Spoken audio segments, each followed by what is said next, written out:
No Momento Pit Stop de hoje, faremos um momento diferente. Semana passada nós estivemos lá na Automac, estivemos no stand da Pit Stop, muita gente passou ali, fizemos umas assinaturas de bonés, foi muito bacana poder encontrar alguns fãs do Pelas Pistas, e o próprio pessoal que passou pelo stand da Pit Stop, o pessoal acabou fazendo algumas perguntas para nós, e a partir de agora nós vamos responder para vocês.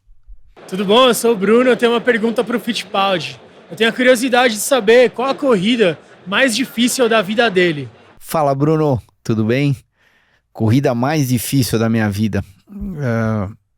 Eu só corri 38 anos, então você me colocou contra a parede aqui que eu vou ter que pensar um pouquinho, mas uma das mais desagradáveis da minha vida foi em Le Mans, em 2008, se eu não me engano, eu não lembro se foi 7, 8, e a gente já tinha quebrado no começo da corrida. Então estava várias voltas atrás, realisticamente falando, a chance de ganhar a prova ou de chegar bem era zero, só que a gente estava tentando terminar, e daí começou a chover no meio da noite, e daí às 3 horas da manhã, guiando em Le Mans na chuva, com a quantidade de água que estava caindo, não foi a coisa mais agradável da minha vida. Então eu lembro que essa daí foi difícil, principalmente porque a gente não tinha perspectiva nenhuma de ir bem na prova. Então, eu diria que essa foi uma delas. Eu sou o Vinícius, mais conhecido como cientista, e a minha pergunta é pro Christian ou pro Nelsinho. Com a instalação do halo, a gente sabe que dificulta a visão do piloto, né? Isso algumas pessoas dizem. Mas o que é melhor? Permanecer com ele ou tirar ele? Bom, boa pergunta, mas para sua informação, ele não atrapalha tanta visão.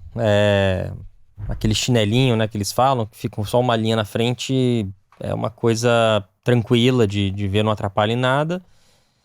E assim, no começo, vou ser bem sério, que eu achava muito Nutella, né? Acho que tem provado, que tem mostrado algumas... Tem ajudado e tem salvado algumas vidas, talvez. É difícil, obviamente, saber exatamente isso, mas segurança é segurança. Então, é uma coisa que não atrapalha, tá lá para ajudar a gente, para ajudar os pilotos, então não tem por que tirar, né? É uma peça relativamente simples, é só um aço, um ferro que dá a volta no cockpit. Então, acho que serve como proteção e não atrapalha em nada. Eu sou o Ricardo Menelau. Christian, Nelsinho, eu queria saber de vocês. Nos carros de competição a combustão, a gente tem bateria, certo? Eu queria saber a capacidade de voltagem e também a amperagem a hora delas. Bom, uma pergunta bem técnica. Cara, já tiveram esses carros híbridos, existem de tudo quanto é jeito, né? Você tem o Fórmula 1, que você tem a ajuda híbrida, ajuda da bateria, mas é tudo na tração, é tudo no eixo traseiro. Você tem os carros do campeonato de endurance, que é na frente, né, Cris? Essa tração da bateria, nas quatro. Nas 4. Então, até na minha época, no meu segundo ano de Fórmula 1, já chamava KERS na época, QERS, que era uma ajudinha também. Então, toda época, todo carro, toda categoria tem uma bateria de tamanho diferente e uma força dela também diferente. Então, os números técnicos vão depender. Então, com certeza isso tem no Wikipedia, online, mas todas as categorias, dependendo do ano, isso foi mudando muito de categoria para categoria. Olá, Christian, meu nome é Lucas e eu gostaria de saber como que foi a evolução do câmbio manual para o câmbio automático hoje. O que você prefere? Boa pergunta, Lucas. Inclusive, porque os 3 carros de Fórmula 1, os 3 anos que eu andei de Fórmula 1, cada ano eu tinha um câmbio diferente. Então, no primeiro ano, acredite se quiser, era câmbio H ainda. Você sabe o que é câmbio H, né? Você não tem nem ideia. Não, então, sei sim. Sabe? Cabeçudo. Então, opa, continua agressivo. Então, no primeiro ano era um câmbio H, no segundo ano era um câmbio sequencial e no terceiro ano era um câmbio automático. Se perguntar pra mim qual que eu gostava mais, Sequencial. Eu gostava mais do sequencial, exatamente. Eu acho que o sequencial tem a mistura dos dois, a facilidade do câmbio automático, porém não é o famoso câmbio H, que era um clássico, né? Quando você ia de quarta para quinta, a chance de você errar a marcha era muito grande. Ainda mais aquelas aquelas curvas flat pra direita, que tem um pouco de força G pra cá, quando você fazia assim, a chance de entrar pra cá. Que você tava do lado oposto, ótimo lembrado. E daí quando você passava de giro, ainda mais num carro de Fórmula 1, naquela época eles te paravam na hora, imediatamente. Game over, acabou, para, mesmo se não quebrasse o motor. Então, dos 3 tipos de câmbio que eu guiei, o câmbio sequencial foi o que eu mais me diverti. E também lembrando que a minha carreira inteira na Indy, eu só corri com câmbio sequencial. Me chamo Vitória Rosa e eu queria perguntar pro Piquet qual foi a melhor e a pior pista que ele já correu. Melhor e pior pista que eu já corri. Olha, é difícil. Geralmente, as pistas que a gente gosta, não é? Geralmente, quando você se encaixa com ela, pode ser uma pista em Santa Cruz, como eles ficam falando aqui no meu ouvido, ou não interessa uma pista... Não, só porque você foi de férias para Santa Cruz no ano passado. A gente não tem nada contra a pista de Santa Cruz. Ou uma pista igual Brasília, que foi onde eu cresci, né? Então, assim, vai muito do ambiente, se o carro é bom lá, se não é. Eu gosto muito de Brasília, que eu cresci lá, sempre me senti muito bem lá, e é uma pista muito grande. E eu sempre dominei, porque eu andei muito lá, eu tinha essa vantagem. E aí depois, Silverstone, uma pista também que eu gostava muito, porque também não sei, uma pista muito grande, muito de alta. E pistas que eu não gosto, eu acho que não é pelo desenho da pista, mas Santa Cruz realmente eu não gosto de Santa Cruz, né? Lógico, é um pouco longe, mas a cidade é super legal e tal. Eu fico no Airbnb top lá, aliás. Só que é uma pista que eu não consegui me encaixar.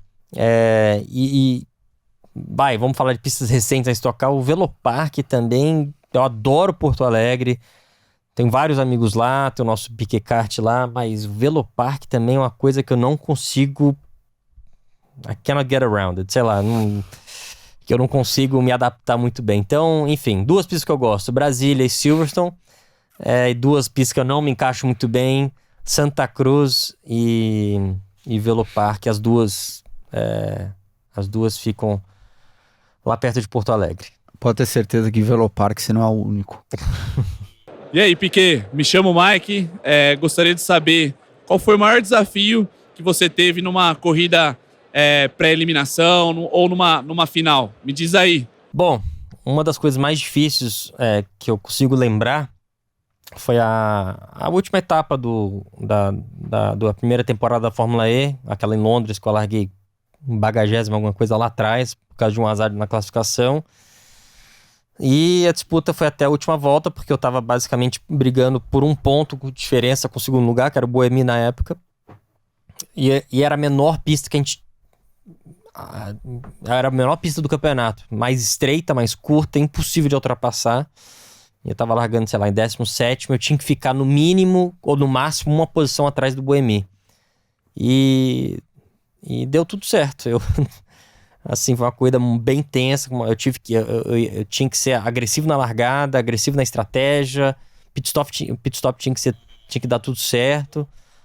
E realmente tudo se encaixou. E acho que foi, né, graças à equipe, graças a Deus, graças a alguns amigos que eu tinha na pista também. As amizades também me ajudaram. Foi um conjunto de várias coisas, mas acabou chegando 1 posição atrás do Boemi, ganhamos o campeonato, mas acho que foi a corrida mais tensa que eu tive, que eu consigo lembrar de cabeça. Primeiramente, boa noite ao Nelsinho e ao Fitbaldi. Queria perguntar para eles, ambos, a questão da manutenção, como é que funciona? Tem uma equipe ali para dar todo esse apoio? Quanto à manutenção do carro, tem uma equipe muito grande por trás, e não é só aquilo que as pessoas estão acostumadas a ver no final de semana.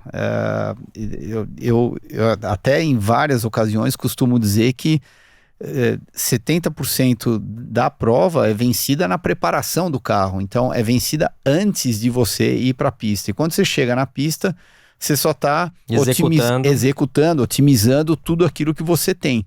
Então existe uma preparação, existe uma dedicação, existe uma equipe muito grande por trás de você, em qualquer categoria. É claro que algumas categorias onde tem mais dinheiro envolvido, onde a categoria em si é um pouco maior, essa equipe vai ser maior. Mas em qualquer situação, o preparo do carro é muito importante para você conseguir ter um ótimo resultado no final de semana. Boa noite, meu nome é Elber. Tenho uma pergunta para o Nelsinho e para o Christian, porque é uma curiosidade geral.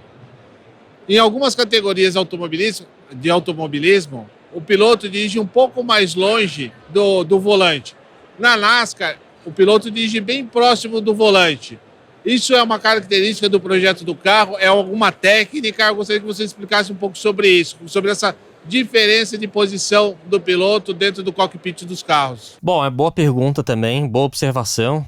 Com certeza você é um amante de automobilismo de verdade. Mas na NASCAR, se você perceber que talvez nas pistas mistas, onde você vira para dois lados, eles botam a posição um pouco mais longe. Eles não pilotam praticamente encostando o cotovelo e a mão no volante. Eles tinham muita mania de fazer isso porque você tá correndo no oval e você tem que ser muito preciso. E quanto mais próximo, se você pegar qualquer objeto e você ficar próximo assim, você tem que mexer 2 minutos para um lado, 2 minutos para outro. Você fazer isso aqui ou fazer isso longe de você é muito mais próximo você fazer próximo de você aqui. Lógico, você virar para um lado para o outro vai dificultar, mas como na NASCAR é praticamente só para um lado, né?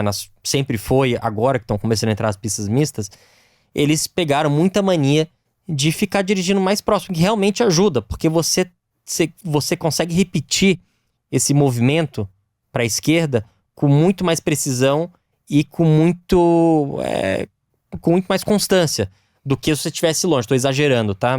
Do que se você estivesse longe tendo que fazer isso a mesma coisa durante 4 horas ou do que se fazer isso durante 4 horas.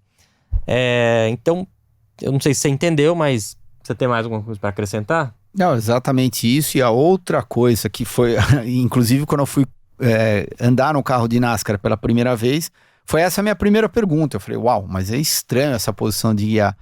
E daí eu perguntei por que a maioria, ou se não todos os pilotos guiam desse jeito aqui na NASCAR. E o que eles também responderam para mim, além disso, que também tinham respondido para mim, é que como uma corrida de NASCAR no oval dura 3 horas e o sistema de direção hidráulica, eu imagino que era muito menos eficiente do que é hoje em dia, então eles usavam o antebraço e essa alavanca do ombro para ajudar a virar o carro, para cansar menos. Então, isso acabou virando algo cultural no carro de NASCAR para correr nos circuitos ovais. É claro que, como o Júnior explicou, você não conseguiria fazer isso num circuito misto virando para a direita e para a esquerda.